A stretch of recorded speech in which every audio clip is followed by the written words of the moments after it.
സീകാറ്റിൻ്റെ ഈ പുതിയ എപ്പിസോഡിലേക്ക് ഏവർക്കും ഹൃദയപൂർവ്വമായ സ്വാഗതം. കത്തോലിക്ക സഭയുടെ വിശ്വാസത്തിൻ്റെ അടിസ്ഥാനമായ സാർവത്രിക മതബോധന ഗ്രന്ഥം വളരെ ആഴത്തിൽ പഠിപ്പിക്കുന്ന ഷാലോമിൻ്റെ പ്രത്യേക പ്രോഗ്രാമാണ് സീകാറ്റ്.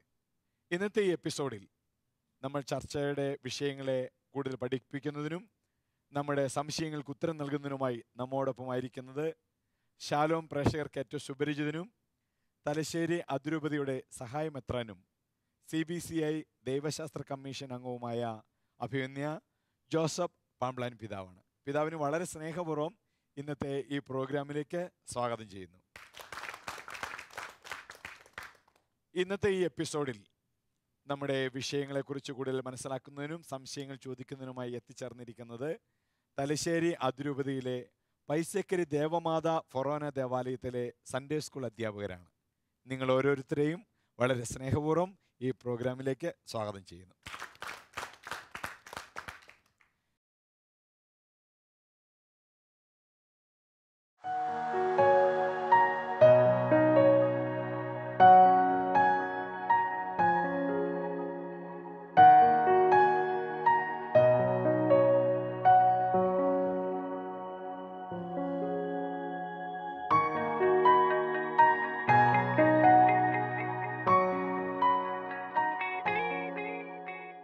പ്രേക്ഷകർ രണ്ട് കാര്യങ്ങളെക്കുറിച്ച് കൂടി പിതാവ് ഈ എപ്പിസോഡുകളിൽ ചർച്ച ചെയ്യണമെന്ന് പറഞ്ഞിട്ടുണ്ടായിരുന്നു. ഒന്ന്, ഈ കാലഘട്ടത്തിൽ യുവജനങ്ങളിലുമൊക്കെ അമിതമായി വർദ്ധിച്ചു വരുന്ന ബ്ലാക്ക് മാസിനെ കുറിച്ചുള്ള ഒരു കാര്യം കൂടി പിതാവ് ഒന്ന് ഓർമ്മപ്പെടുത്തണമെന്നും, രണ്ടാമത് ദിവ്യകാരുണ്യ അത്ഭുതങ്ങൾ ചില സ്ഥലങ്ങളിലൊക്കെ അത് അപ്പം അർപ്പിക്കപ്പെടുമ്പോൾ അത് ശരീരമായി തന്നെ മാറുന്നു, അതിനെക്കുറിച്ച് കൂടി പിതാവിൽ സംസാരിക്കുമല്ലോ എന്ന് പ്രേക്ഷകർ ചോദിച്ചിട്ടുണ്ട്.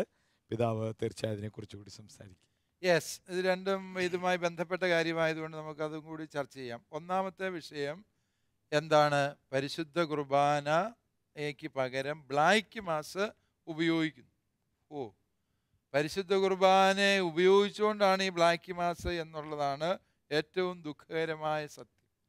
അത് ഈശോയുടെ തിരുശരീരത്തെ അപമാനിക്കാൻ വേണ്ടി സാത്താൻ ആരാധകർ നടത്തുന്ന കുർബാനയാണ് ബ്ലാക്ക് മാസ് എന്ന് പറയും. അതാണ് കറുത്ത അച്ഛന്മാർ ചെല്ലുന്ന കുർബാനയ്ക്കല്ല ബ്ലാക്ക് മാസ് എന്ന് പറയും. അതായത് ഈ ബ്ലാക്ക് മാസ് ഉപയോഗിക്കുമ്പോൾ അല്ലെങ്കിൽ ഇതിനകത്ത് ചെയ്യുന്നത് കത്തോലിക്ക ദേവാലയങ്ങളിൽ കൂദാശ ചെയ്യപ്പെട്ട തിരുവോസ്തി മോഷ്ടിച്ചു കൊണ്ടുപോയിട്ട് ആ തിരുവോസ്തിയെ അപമാനിക്കുമ്പോൾ ഈശോ എന്ന വ്യക്തിയെ അപമാനിക്കാൻ കഴിയുന്നു എന്ന് സാത്താൻ അറിയാം, അല്ലേ? ശരിക്കും നമ്മൾ ബ്ലാക്ക് മാസിൻ്റെ റിച്വൽസും ബ്ലാക്ക് മാസിൽ ഈ തിരുവോസ്തിയുടെ പ്രാധാന്യവും മനസ്സിലാക്കി കഴിയുമ്പോൾ പരിശുദ്ധ കുർബാനയോടുള്ള നമ്മുടെ ആദരവ് വർദ്ധിക്കുകയുള്ളൂ. കാരണം എന്താണ്? നമ്മളെ സംബന്ധിച്ചിടത്തോളം ഇതെന്താ, വെറും ഒരു അപ്പമാണ്. ഒരു ചെറുപ്പക്കാരൻ എൻ്റെ അടുക്കൽ ഒരിക്കൽ വന്ന് സംസാരിച്ച ഒരു വിഷയമാണ്. അവൻ 4 തവണ വിശുദ്ധ കുർബാന ഇങ്ങനെ കൈ കിട്ടിയപ്പോൾ കീശയിലിട്ട് മോഷ്ടിച്ചും കൊണ്ടുപോയി കൊടുത്തു. ഒരു കുർബാനയ്ക്ക് 8,000 രൂപ മുതൽ 10,000 രൂപ വരെ അവന് കിട്ടുകയും ചെയ്തു. അവൻ അത് കഴിഞ്ഞപ്പം ചോദിച്ചു, ഞാൻ ഇതിന് കഷ്ടപ്പെട്ട് ഈ ആളുകളെ കണ്ണുവെട്ടിച്ചുകൊണ്ട് പോകുന്നത്. അവൻ പോയി ഒരു ഓസ്തി ഉണ്ടാക്കുന്ന കപ്പിയാരുടെ അടുത്ത് നിന്ന് ഒരു 100 ഗ്രാം ഓസ്തി മേടിച്ചുകൊണ്ട് എന്നിട്ടൊരു 3-4 എണ്ണം പിറകി കൊണ്ടുപോയി ഇവർക്ക് കൊടുത്തു. സൈത്താൻ ആരാധകർ കൊടുത്തു. അവൻ വിചാരിച്ചു 4 എണ്ണത്തിൻ്റെ പൈസ അത്രയും കൂടുതൽ കിട്ടുമെന്ന്. അവരത് നോക്കി അവരുടെ കൊണ്ടുപോയി ആ പ്രത്യേക ആരാധനയ്ക്ക് വേണ്ടി സമർപ്പിച്ച് കഴിഞ്ഞപ്പോൾ അവർക്ക് മനസ്സിലായി ഇത് പറ്റിയിലാണ്, ഇത് ഒറിജിനൽ തിരുവോസ്തി അല്ല. അവന്മാർ ഇവനെ എടുത്തിട്ട് തല്ലി വിട്ടു. ഇവൻ വന്ന് ചോദിക്കുന്നു, ഇതെങ്ങനെ ഇവർക്ക് മനസ്സിലാകുന്നു? ഞാൻ പറഞ്ഞു, നിനക്ക് മനസ്സിലായില്ലെങ്കിലും ചെകുത്താന് മനസ്സിലാകും. ഏതാണ് ഇത്? ഈശോ മിശിഹായുടെ തിരുശരീരം ഏതാ, തിരുശരീരം അല്ലാത്തത് ഏതാണ്? അതുകൊണ്ട് നമ്മൾ മനസ്സിലാക്കുക, പരിശുദ്ധ കുർബാനയെ ആദരിക്കുക എന്നുള്ളത് നമ്മൾ ആഴത്തിൽ പഠിക്കേണ്ട സത്യമാണ്. നമ്മളെ സംബന്ധിച്ചിടത്തോളം വെറും ഒരു അപ്പമായിരിക്കും, പക്ഷേ നരകപിശാചായ സാത്താന് പോലും അറിയാം അത് ഈശോ മിശിഹ തന്നെയാണ് എന്നുള്ളത്. അതുകൊണ്ട് ഇത്തരം ആരാധനയ്ക്ക് ആളുകളെ കൂട്ടുവാൻ വേണ്ടി ഇവർ ഉപയോഗിക്കുന്നത് 2 തരത്തിലുള്ള തന്ത്രങ്ങളാണ്. പ്രത്യേകിച്ച് യുവജനങ്ങൾ ഇതിൽ പോകുമ്പോൾ സാധാരണ വെറും ഇസ്പയുടെ 7-ാം കൂലി യൂത്തിനെ ഒന്നും അവർ വിളിക്കുകയില്ല. മാസം ഒരു 70,000-ന് മുകളിൽ ശമ്പളം കിട്ടുന്ന യൂത്തിനെ മാത്രമേ അവർ വിളിക്കുകയുള്ളൂ. കാരണം എന്താണെന്ന് ചോദിച്ചു കഴിഞ്ഞാൽ ഇത് വളരെ ചെലവേറിയൊരു കർമ്മമാണ്. ഇവിടെ ശരീരത്തിൻ്റെ വ്യാപാരങ്ങളാണ് നടക്കുക. എന്ന് പറഞ്ഞാൽ പച്ചയായ വ്യഭിചാരം നടത്തുന്നു എന്നുള്ളതാണ് ഈ സെയ്ത്താൻ ആരാധനയുടെ അല്ലെ ബ്ലാക്ക് മാസിൻ്റെ പ്രത്യേകത. അതിൽ പങ്കെടുക്കുന്നവർ പരിശുദ്ധ കുർബാനയെ ഉപയോഗിച്ചുകൊണ്ട് പരിശുദ്ധ കുർബാനയെ ആക്ഷേപിക്കുക, പരിശുദ്ധ കുർബാനയെ തുപ്പുക, പരിശുദ്ധ കുർബാനയെ പിച്ചാത്തി കൊണ്ട് കുത്തുക, പരിശുദ്ധ കുർബാനയിൽ മൂത്രമൊഴിക്കുക, പരിശുദ്ധ കുർബാന ഉപയോഗിച്ചുകൊണ്ട് ലൈംഗിക ബന്ധത്തിൽ ഏർപ്പെടുക, ഇങ്ങനെയൊക്കെയുള്ള മ്ലേച്ഛ കാര്യങ്ങളാണ് ബ്ലാക്ക് മാസ് എന്ന പേരിൽ നടത്തപ്പെടുന്നത്. അതുകൊണ്ട് തന്നെ ഇത് വളരെ രഹസ്യമായിട്ടും വളരെ ചെലവേറിയതായി നടക്കുന്ന കർമ്മമായതുകൊണ്ടാണ് ഇത് നാട്ടിലെ സമ്പന്നന്മാരുടെ ഒരു വിഹാര കേന്ദ്രമായി ബ്ലാക്ക് മാസുകൾ മാറുന്നത് എന്ന് നാം മനസ്സിലാക്കണം. ബ്ലാക്ക് മാസുകൾ എന്ന് പറയുന്നത് അത് സഭയെ ആക്ഷേപിക്കാൻ ചെയ്യുന്നത് ആണ് എങ്കിൽ പോലും അതിനെ ഒരു ആധ്യാത്മിക വിഷയം എന്നുള്ളതിനേക്കാൾ ഉപരി സമൂഹത്തെ നശിപ്പിക്കുന്ന, യുവജനങ്ങളെ വഴിതെറ്റിക്കുന്ന, പൈശാചികതയ്ക്കിടം കൊടുക്കുന്ന, പച്ചയായ വ്യഭിചാരം പ്രോത്സാഹിപ്പിക്കുന്ന ഒരു ക്രമസമാധാന പ്രശ്നമായിട്ട് അതിനെ നാട്ടിലെ നീതിന്യായ വ്യവസ്ഥകളും അതുപോലെ ക്രമസമാധാന പാലകരും മനസ്സിലാക്കേണ്ടതും നടപടിയെടുക്കേണ്ടതുമാണ് എന്ന അഭിപ്രായമാണ് എനിക്ക് അതേക്കുറിച്ചുള്ളത്. ഈ ഒരു യാഥാർത്ഥ്യത്തെ നമ്മൾ മനസ്സിലാക്കണം. ഇതിനേക്ക് ആളെ ആകർഷിക്കുന്ന മറ്റൊരു വഴി പിശാചിനെ ആരാധിച്ചാൽ ഒത്തിരി അനുഗ്രഹവും ഐശ്വര്യവും കിട്ടും. പിശാച് ഈശോയോട് പറഞ്ഞതും അതാണ്, നീ എന്നെ ആരാധിച്ചാൽ ഈ കാണുന്നതല്ല എൻ്റേതാണ്, അല്ല നിനക്ക് തരാം. അല്ലേ? ഇതിൻ്റെ എല്ലാം ഉടയവൻ പിശാചാണോ? അല്ല, ദൈവമാണ് ഉടയവൻ. പിശാചിൻ്റെ തട്ടിപ്പാണ്. പിശാച് സത്യം പറയുക, നുണയെ അവൻ പറയുള്ളൂ. യോഹന്നാൻ 8:44 ഈശോ പറയുന്നുണ്ട്, അവൻ ആദ്യം മുതലേ നുണയനും എല്ലാ നുണയന്മാരുടെയും പിതാവുമാണ്, നുണച്ചികളുടെയും പിതാവ്. ടീച്ചർമാരും ഓർക്കും. അതുകൊണ്ട് പിശാച് പറഞ്ഞ നുണയാണ് പിശാചിനെ ആരാധിച്ചാൽ അനുഗ്രഹം കിട്ടുമെന്ന്. ഞാൻ എൻ്റെ ഈ ധ്യാന ശുശ്രൂഷകൾക്കിടയിൽ ഇപ്രകാരം പോയി സർവ്വതും നശിച്ച ഒരു 7-8 യുവജനങ്ങളെയെങ്കിലും കണ്ടുമുട്ടിയിട്ടുണ്ട്. അവർ എല്ലാ അനുഗ്രഹം കിട്ടുമെന്ന് പറഞ്ഞ് പിശാചിൻ്റെ ആരാധനയ്ക്ക് പോയി. പെട്ടെന്ന് ജോലിയിൽ ഒരു ഉയർച്ചയും വളർച്ചയൊക്കെ പിശാച് കൊടുത്തു. അപ്പോൾ അത് ശരിയാണെന്ന് വിചാരിച്ചു. പക്ഷേ പിന്നീട് അങ്ങോട്ട് തകർച്ചകളുടെ ഘോഷയാത്രയായിരുന്നു. ജീവിതം തന്നെ കൈവിട്ടു പോകുന്ന, ആത്മഹത്യ മാത്രം മുന്നിൽ വഴിയായി നിൽക്കുന്ന അവസ്ഥയിലാണ് പല യുവജനങ്ങളെയും ഞാൻ കണ്ടുമുട്ടിയത്. അതുകൊണ്ട് എന്നെ കേൾക്കുന്ന പ്രിയപ്പെട്ട പ്രേക്ഷകരിൽ ആർക്കെങ്കിലും ഇങ്ങനെ എന്തെങ്കിലും തരത്തിലുള്ള പ്രലോഭനങ്ങളോ പ്രേരണകളോ ഉണ്ടാകുന്നുണ്ട് എങ്കിൽ പ്രിയപ്പെട്ടവരെ അറിയുക, സാത്താൻ്റെ പക്ഷത്ത് ചേർന്നുള്ള എല്ലാ പ്രവർത്തികളും നിത്യനാശത്തിലേക്കുള്ള വാതായനങ്ങളാണ്. കാരണം സാത്താൻ ഐശ്വര്യത്തിൻ്റെ ദൈവമല്ല, സാത്താൻ അനുഗ്രഹത്തിൻ്റെ ദൈവമല്ല, സാത്താൻ നിത്യനാശത്തിൻ്റെയും നരകാഗ്നിയുടെയും നിരാശയുടെയും അധിപൻ മാത്രമാണ് എന്നത് മനസ്സിലാക്കി. ഈ സാത്താൻ വർഷിപ്പിനെ കുറിച്ചാണ് ചോദിച്ചോളൂ. പിതാവ് ഇപ്പം പറഞ്ഞ കാര്യത്തെക്കുറിച്ച് ഒരു ചെറിയ സംശയം ചോദിക്കാനുണ്ടായിരുന്നു. എന്താണെന്ന് ചോദിച്ചു കഴിഞ്ഞാൽ, ഇങ്ങനെ ഈ സാത്താൻ സഭയിലേക്കൊക്കെ നമ്മുടെ വിശ്വാസികൾ ആരെങ്കിലും പോയിട്ടുണ്ടെങ്കിൽ അവർ തിരിച്ച് നമ്മുടെ സഭയിലേക്ക് വന്നു കഴിയുമ്പോൾ എന്ത് പരിഹാരത്തോടെയാണ് അവരെ നമ്മുടെ സഭയിലേക്ക് സ്വീകരിക്കുന്നത്? അല്ലെങ്കിൽ ഇത് പാശ്ചാത്യ പൗരസ്ത്യ സഭകളുടെ കാനൻ നിയമം ഇതിനെക്കുറിച്ച് 2 തരത്തിലാണ് സംസാരിക്കുന്നത്. അതായത് മനഃപൂർവ്വം പരിശുദ്ധ കുർബാനയെ അപമാനിക്കുന്ന പ്രവൃത്തി ചെയ്യുക എന്ന് പറയുന്നത് പാശ്ചാത്യ കാനൻ നിയമം അനുസരിച്ച് അതിനാൽ തന്നെ സഭാഭ്രഷ്ട് കൽപ്പിക്കപ്പെടുന്ന പ്രവൃത്തിയാണ്.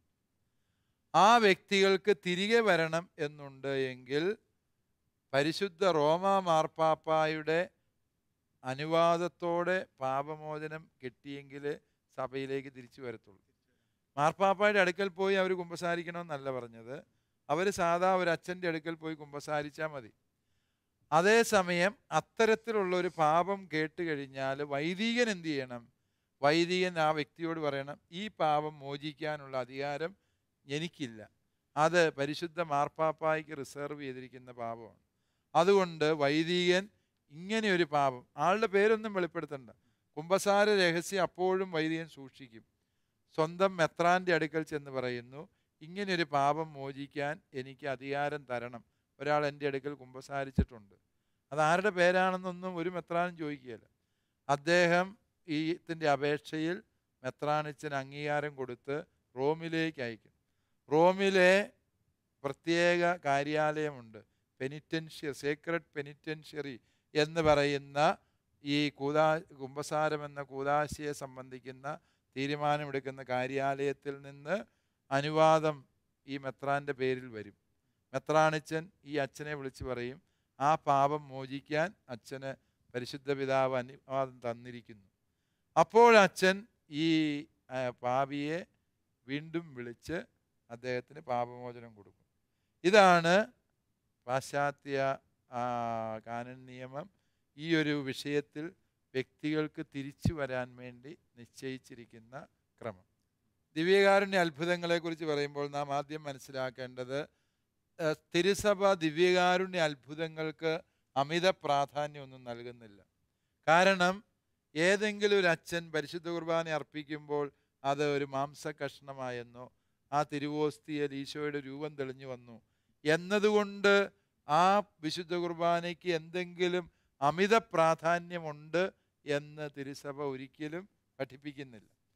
നമ്മൾ ദൃശ്യമായ അടയാളങ്ങൾ ഒന്നും കാണാതെ തന്നെ ആ തിരുവോസ്തി ഈശോമിശിഹായുടെ തിരുശരീരമായി മാറി എന്ന് വിശ്വസിക്കുന്നതാണ് ഏറ്റവും വലിയ ദിവ്യകാരുണ്യ അത്ഭുതം എന്ന് പറയും.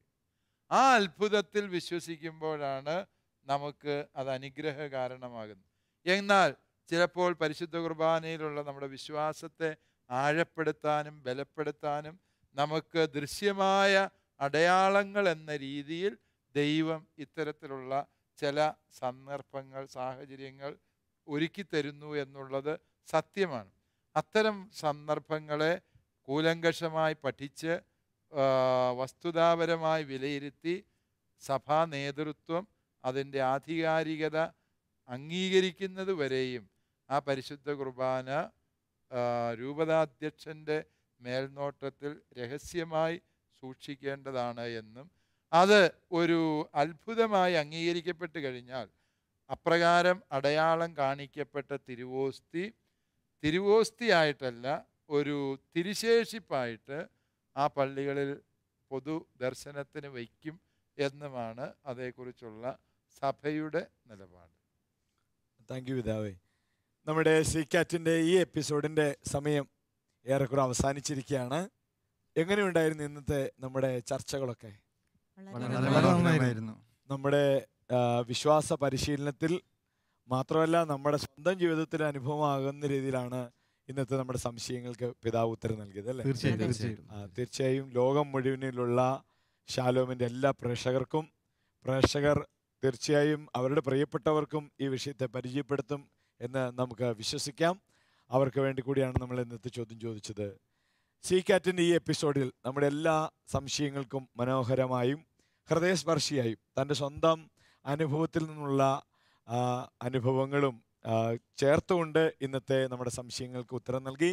നമ്മുടെ സീകാറ്റിൻ്റെ ഈ എപ്പിസോഡിനെ മനോഹരമാക്കി അവതരിപ്പിച്ച നമ്മുടെ സംശയങ്ങൾക്ക് ഉത്തരം നൽകിയ അഭിമന്യ ജോസഫ് പാബ്ലാനി പിതാവിന് നമ്മുടെ എല്ലാവരുടെയും പേരിലുള്ള ഹൃദയം നിറഞ്ഞ നന്ദി അറിയിക്കുന്നു. അതോടൊപ്പം തന്നെ നിങ്ങൾക്കും വളരെ ആക്റ്റീവായിരുന്നു. പൈസക്കരി ദേവമാതാ സൺഡേ സ്കൂളിലെ അധ്യാപകർ വളരെ ചിന്തിക്കുകയും നമ്മുടെ റിയാക്ട് ചെയ്തപ്പോൾ വളരെ സ്പോണ്ടേനിയസ് ആയിരുന്നല്ലേ പിതാവേ? തീർച്ചയായും നല്ല പ്രതികരണ ശേഷിയുള്ള ഒരു അധ്യാപക സമൂഹം. നിങ്ങൾക്കും ഷാലോമിൻ്റെ എല്ലാ പ്രേക്ഷകരുടെയും പേരിലുള്ള ഹൃദയം നിറഞ്ഞ നന്ദി നിങ്ങൾക്കും സ്നേഹപൂർവ്വം നേരുന്നു. സീകാറ്റിൻ്റെ ഈ എപ്പിസോഡിൽ പരിശുദ്ധ കുർബാനയെക്കുറിച്ചാണല്ലോ നാം ചർച്ച ചെയ്തത്. ഈ വിഷയം ഇതിനോടകം തന്നെ നിങ്ങൾ പഠിച്ചിട്ടുണ്ട് എന്ന് വിചാരിക്കുകയാണ്. പ്രേക്ഷകർക്കെല്ലാവർക്കും ഹൃദയം നിറഞ്ഞ നന്ദി അറിയിക്കുകയാണ്. അതോടൊപ്പം ഇതുമായി ബന്ധപ്പെട്ടുള്ള നിങ്ങളുടെ സംശയങ്ങൾ എഴുതി അറിയിക്കാൻ വേണ്ടി തീർച്ചയായും മറക്കരുത്. പുതിയൊരു വിഷയമായി അടുത്ത എപ്പിസോഡിൽ നമ്മൾ കണ്ടുമുട്ടും വരെയും പ്രാർത്ഥനാപൂർവ്വം നമുക്ക് കാത്തിരിക്കാം. നന്ദി.